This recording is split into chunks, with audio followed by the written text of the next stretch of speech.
Hi guys, welcome back to my channel, D&J Reads. I'm Danielle, and today I'm going to be playing a game to pick my weekend TBR.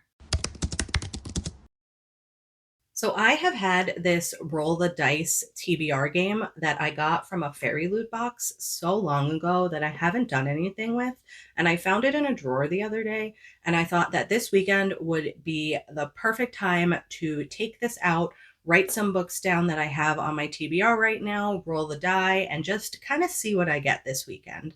Because I've been in a weird reading mood. I haven't known what to pick up lately. I feel like I haven't been liking a lot of the things that I'm reading. So I figured let's just leave it up to chance, kind of take the mood reading out of it, and hopefully that will help. So let me just quick show you what is in the box. So we have the box itself, and inside comes this cute little pouch that has the die in it, and it is a D20, and it is really pretty. It is purple and gold. I can't see if you can see that at all, but it's purple and gold and it is very heavy. That is the only thing that I will say has gone slightly wrong with this die. It is slightly too heavy that when you roll it, it kind of doesn't roll as much as it should. It kind of just picks that number and then slides and stays on it. But that's okay. We're not actually playing any games with it. We're just rolling it. And then it also came with a pad of paper that had 20 slots. I only had 10 that I wanted to put on for this, so I just doubled it. So whatever number I get is going to be the same number, top or bottom. So I'm just going by that end number.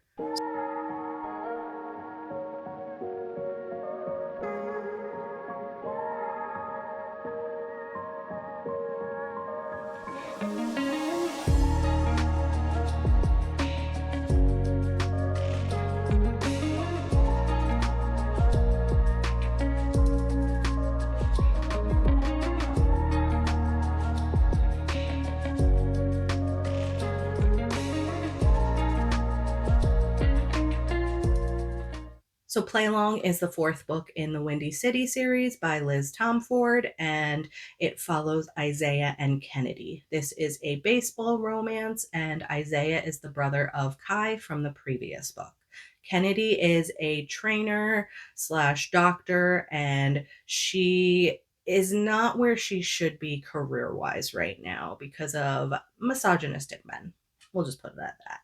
So, Isaiah in the last book, we could tell he was absolutely obsessed with Kennedy. So it was so nice to see them actually get together in this book. This is a marriage of convenience, which is always a fun trope. And I really liked seeing them together. And I loved that Isaiah was just like over the moon that she like would even agree to this. So the only problem I had with this one was that Kennedy was pushing back against her feelings for so long in the book. And it was kind of just getting on my nerves. Obviously, we could see that she really liked him, but she just wasn't coming to terms with those feelings. Granted, she had a lot of stuff going previously on in her life that made her not so able to even notice that those feelings were hers. So that was a big part of the book as well. But this one, I really highly suggest this. I think I might have even liked this a little bit more than Isaiah's brother's book. So this one was just a really, really good read. I liked the banter that they had together. I just love when a guy is so head over heels for the girl and the girl is like, what are you talking about?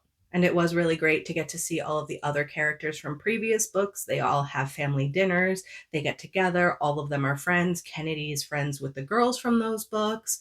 Isaiah and Kai are friends with the guys. So it was really just great to see everybody coming together and seeing where they left off with their stories and how their relationships are growing with their people as well.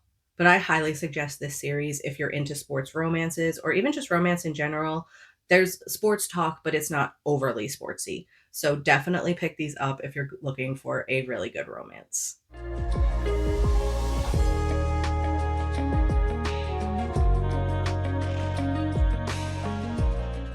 And then after I finished that one, I rolled again. And as you could see, I got Secrets of Blackthorn Hall by Cassandra Clare.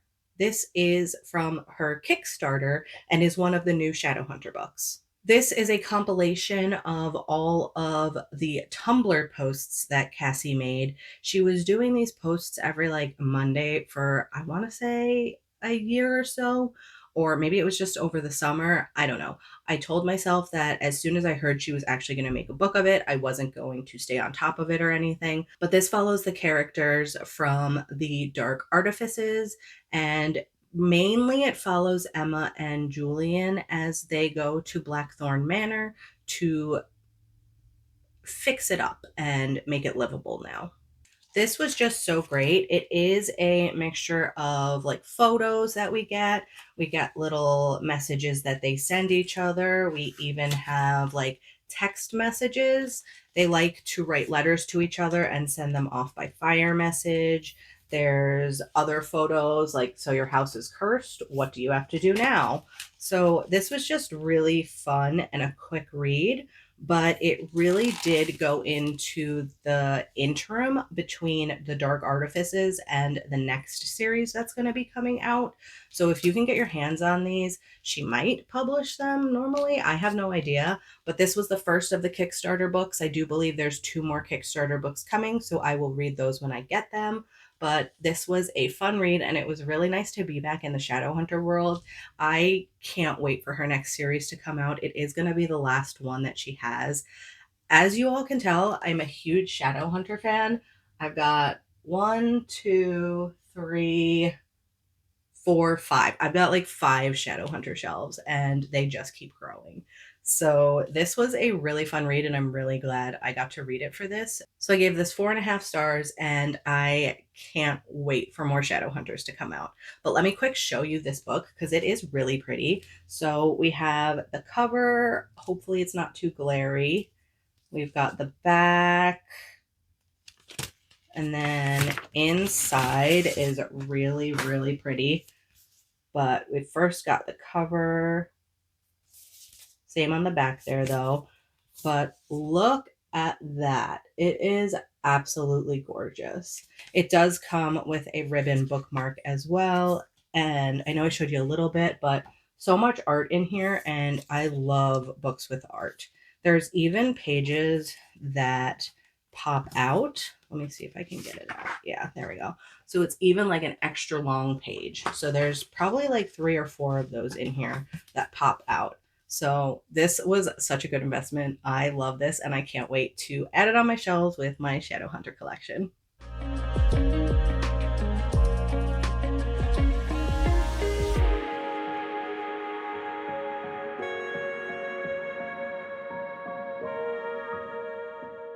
And then next up, as you saw, I rolled for Invitations by C.M. Nascosta.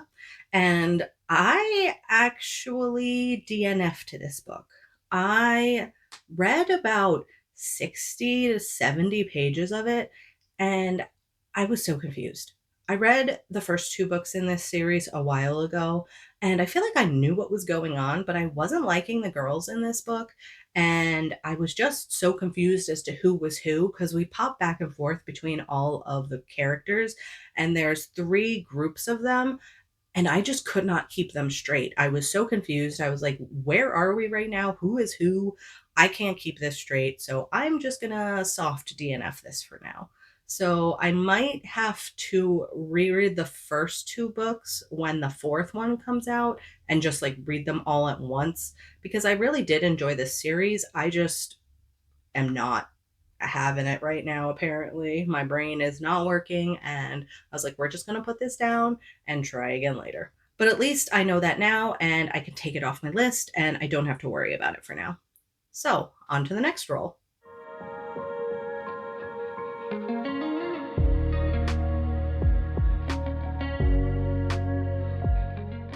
So I am just here with my check-in. I'm halfway through with Just for the Summer. I am having a time with this book. I started it right away once I rolled the next roll, and I got like halfway through. I was having a really good time. I am enjoying the book, but I hit a slump real hard, and I could not pick it up again. It has been like 2 weeks now, and I still have not picked it up. I do plan to hopefully pick it up again today and kind of finish it off within the next like couple days, but I have had a time. So far, like I said, I'm very much enjoying this book. This book does follow our main characters who both have this issue where they meet somebody, date them, and then they break up. And then the next person that that person dates is their like true love. They end up getting married and everything like this. So the female main characters on like Reddit and sees Am I the A-hole, one of those posts. And it's about this guy who essentially his best friend started dating his ex and is now getting married to her. But his reasoning for putting up the post was he got an ugly dog and named it after his friend. So she found this. She thought it was really funny. They both have the same kind of issue. So they end up talking, and she is a traveling nurse. So her and her friend change their plans and they go out to maybe Michigan. I could definitely be wrong about that. If I'm wrong, I'll put it up here. But they go and they end up start dating. And so cute so far. Her mom's in the picture. There's this old rich guy that she works for through the hospital, and cute so far. Really hoping to pick it up again.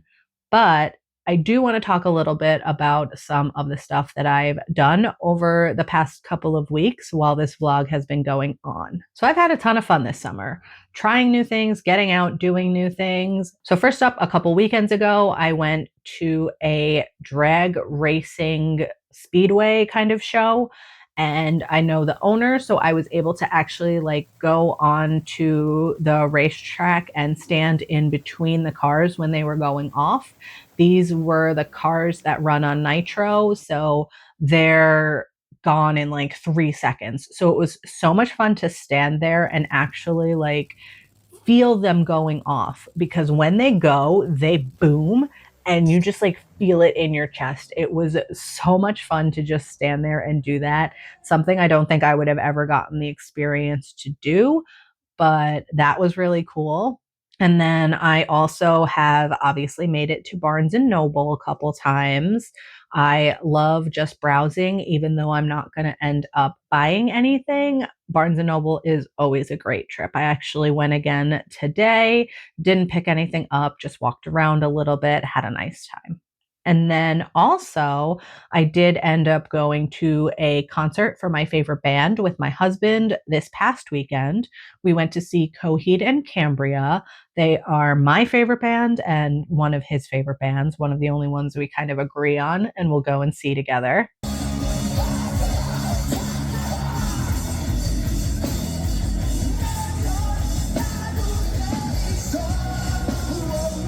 But it was so much fun seeing them live. I think now at this point we've seen them like 5 or 6 times. But one thing I wasn't expecting to get when I went to a concert was I bought 3 books while I was there. And they are graphic novels. This is the Amory Wars, the second stage Turbine Blade. This is a graphic novel series that is from the band themselves. This band, kind of, their songs go along with this graphic novel series. So they've done this from the beginning. It is just absolutely so beautiful. I cannot wait to pick this up and read this, but this is so pretty. I love that it's full color and everything like that. Kind of expensive, but it is also signed, so yay. So if I were to listen to one of their CDs, which this is their CD, in Keeping Secrets of Silent Earth 3, as well as the second stage Turbine Blade, if I was to listen to this CD through, it would tell a whole story. And that is what is going on in these books. It is telling that story going along with the music that they write. I have read the first book of this like many, many years ago, and then I kind of got out of it. But when I saw these there, I was like, I cannot pass these up. They are all signed. They're so beautiful. They're thick. They're heavy. They're such good quality. The artwork is beautiful in it. And I'm really excited to actually see the story in this. And then this one was the Amory Wars Good Apollo, I'm Burning Star, Volume 4, From Fear Through the Eyes of Madness. And again, all of them are signed, and I absolutely love these, and I'm so excited to have them. So that was a great concert. Anytime they come around, we definitely try and go. And it was awesome that I was able to pick up some books as well. That was just something I was not expecting when I went that night. And then we picked them up after they went on, thankfully, because we were able to sit after. And these books are heavy. So I'm glad we got them after, because I definitely wasn't going to be getting up and jumping around with these in my arms. But now I think I'm just going to go back and try and finish Just for the Summer and come back and update you when I finish that. So I am back with my last update, and I can happily say that I finally finished Just for the Summer by Abby Jimenez, and I gave it 4.5 stars. I really, really, really enjoyed this book. So one of the only reasons that it's getting 4.5 stars is because it did take me a really, really long time to actually finish this book. I started this in mid-July and I finished it in mid-August. No fault of the book. I was just kind of in a slump and didn't really want to pick anything up. So when I started this, I was really invested in it. I read like 30% right away. And then all of a sudden, I just hit that slump and could not pick this up. So it took me a really long time to finish it. And if I had been maybe like a tiny bit more invested, I would have kept going. So that is really like one of the only points as to why this is not getting a 5-star. So I'm not the biggest fan of books with single parents. I know he's not the parent of the children. He is just their older brother and is taking custody of them and has to watch them while his mother ends up going to jail for some crimes she's committed. But that really did not deter me from this at all. I liked the kids. I'm glad we got to see them in the book, and I'm glad that they were a part of it and not just something that was swept to the side. They actually showed up. We had interactions with them. So that was really nice. And the relationship between the main characters was just really, really sweet. I just really, really enjoyed it. They really liked each other, but they didn't want to say anything to each other because it was just supposed to be a short time together. And then they were supposed to go on to find their forever after with their like true soulmate, since that was the premise of this book. But overall, I just really, really enjoyed it. There are some major triggers in there that you should be warned of, though. If you have like PTSD, anxiety, mental health, there was a whole lot of talk about that. Being kind of abandoned as a child and having to take care of yourself. That was definitely part of this. So please know that going in. Look at the trigger warnings for this one if you're kind of wary about it. But I thought it was done really, really well. There was one part in this book, though, that gave me the ick. I just could not get over it. I cringed as soon as I knew what was coming. It was a part of the book that had to do with the male main character and his family members and something that they picked up from school. And that has just been a fear of mine. It kind of made me like itch all over. It was really gross. So if you know what I'm talking about, there's that. So that was kind of gross, but still, I don't think I've ever actually read about it in a book and gave me the heebie-jeebies. Not for me. Both of our main characters have had to go through a lot in their lives and are still going through a lot. And that really comes up at the end of the book. And something does happen at the end that I don't normally love seeing in romances. If you have any idea what that is, you can probably guess. But in this book, it actually made sense for it to happen. So I didn't mind that we had that third act thing that normally comes up. This actually was done really well and it made sense for the characters. And I am actually happy that that's the way the author decided to go with it. Because, like I said, it really made sense. And them having to go through that hiccup actually made the end a little bit better for me. But if you're looking for a good summer romance that definitely has some harder hitting topics and deals with family relationships and everything like that, definitely pick this one up. I highly recommend it. I really, really enjoyed this. I might actually reread this again at some point. I do want to tab it up. I was not tabbing it when I read it the first time, but there was a whole chapter in this that I really, really wanted to tab. But that's going to be it for the vlog today. I had a great time with this dice roll TBR, and I'm probably going to do it again at some point. It actually got me through a couple of my physical books, which was really nice. And at the time, I was having trouble deciding what I wanted to read. So that kind of picked it for me. And I really liked not having to think about it myself. But if you've read any of these books, let me know what your thoughts are below in the comments. I would love to see what you think about them and chat with you. And if you haven't read any of these, but still want to leave me a comment, leave me your favorite colored heart emoji. And I will see you next time. Bye.